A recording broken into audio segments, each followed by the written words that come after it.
Ito mga boss, solar light. Ito na mga boss, bubuksan na natin.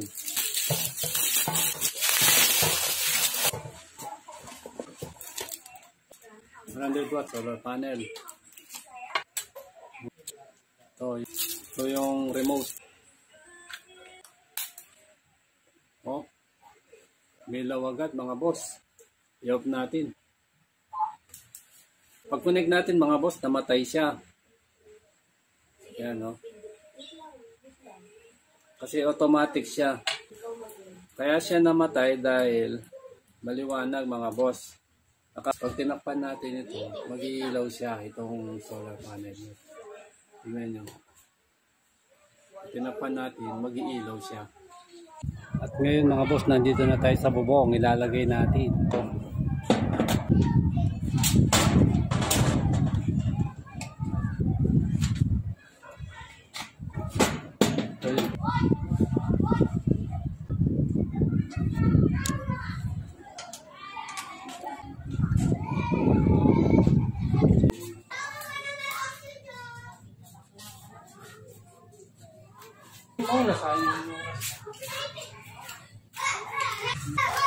Ayan mga boss, ayos na.